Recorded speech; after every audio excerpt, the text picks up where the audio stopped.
Question 16 of Prima Secunda of the Summa Theologia is about the of use, which is an act of the will with regard to the means. And it's interesting because even in the title of the article, St. Thomas Aquinas answers some of the questions he's going to ask, like whether this has to do with the will and whether it has to do with the means or the end. And so in the title itself, he has kind of shown his cards a bit, which means that the use is going to be related to the means. It's not the final end, but it helps to get us to the end.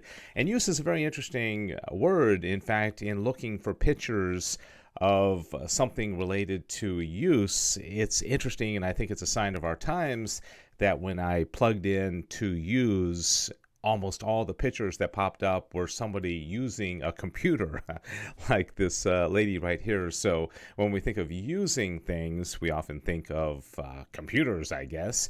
And of course, in a more negative aspect, you might think about somebody who feels used, either in a relationship or at work, which means that they are not felt like they're really being a person. They're just kind of a means to an end, which relates to what we're talking about in this question here. So there's 4 articles. The first one says whether use is an act of the will. And as I mentioned, that's already been determined by the very title of the article, which he says it is going to be an act of the will. So this guy takes a boat out, and that's something that would have been an act of the will. It's something he decides to do, and he's using the boat for a particular purpose, right? So I think that's kind of what we're getting at with use in actions.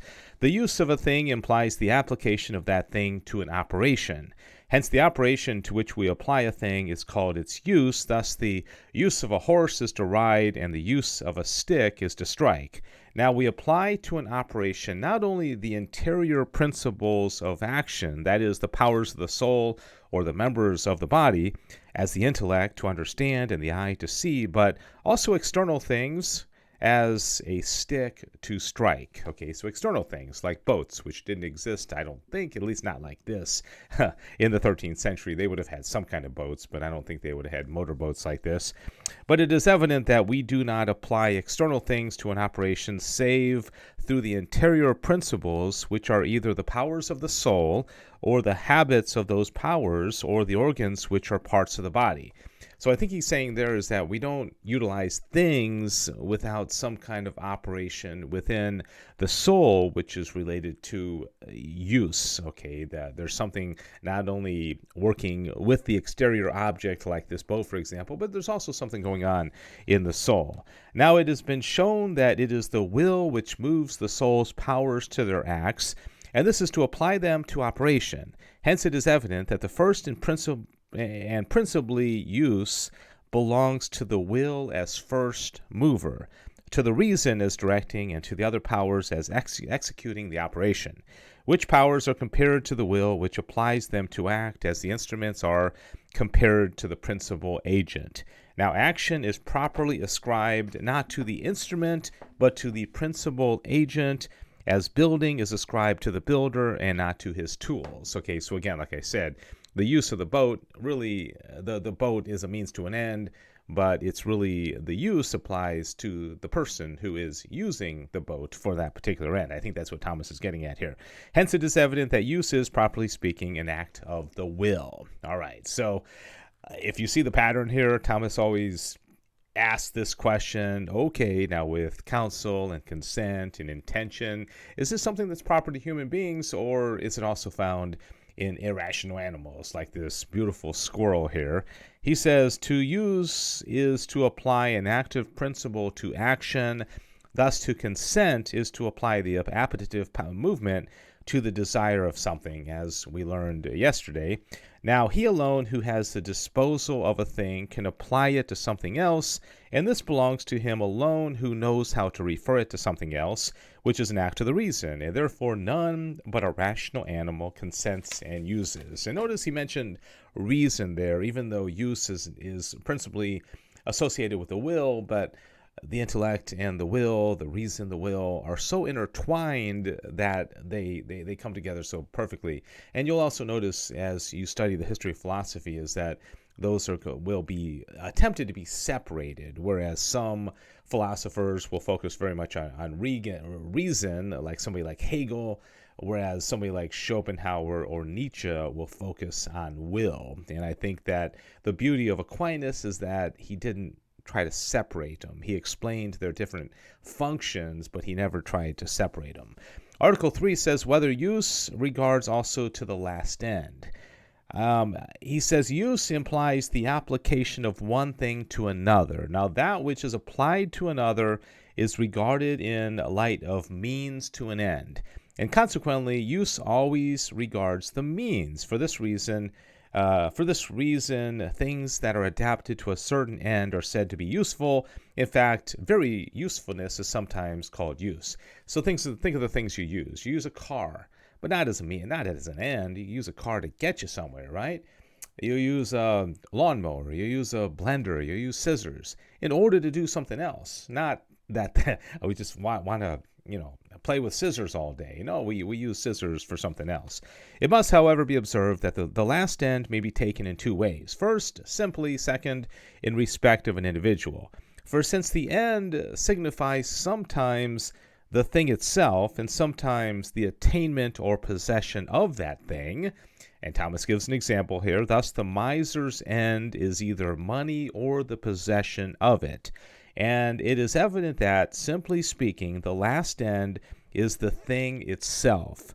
For the possession of money is good only as much as there is some good in money.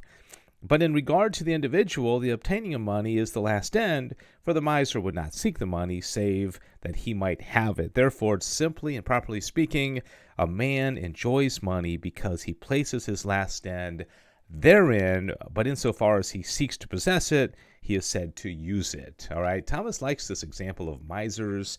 A lot of the same examples seem to pop up time and time again in the Summa, like health and medicine, and it talks about urine and how urine can be the sign of good health, that kind of thing. It's interesting. Article 4, whether use precedes choice. Now, this is kind of a unique question because we already talked about choice as being a means to an end. So when you choose something and then you use something for that choice, which one comes first?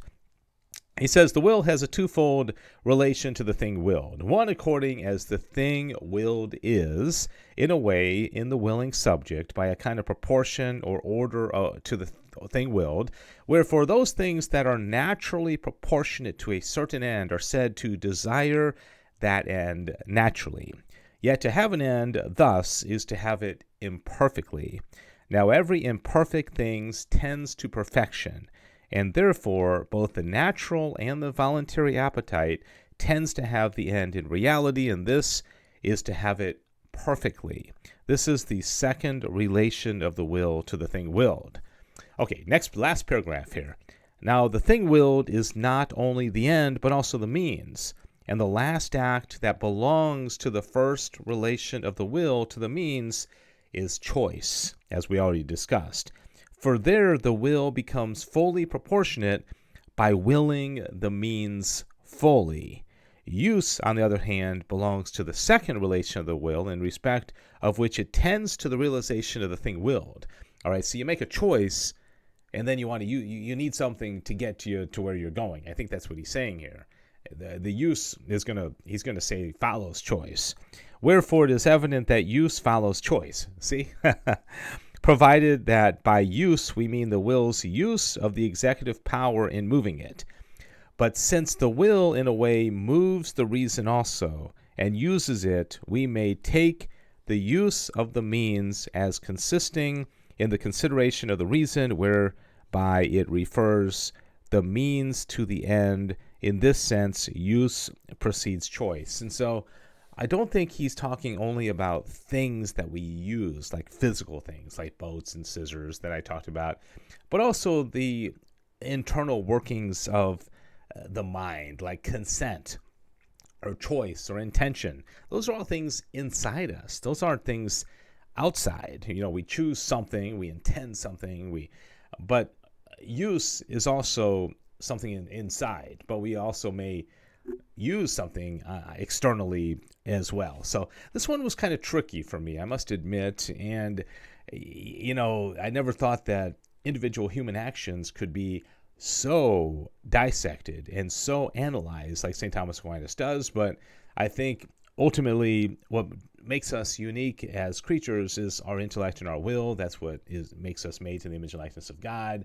So he doesn't take this lightly. How do we use our intellect? How do we use our will? And how are all these aspects of our daily life decisions and actions applied to the various parts of will and intellect and reason? So I think that's what he's getting at. Thanks for joining me. Hope you enjoyed this. We'll see you tomorrow as we go through the Summa one question at a time. God bless you.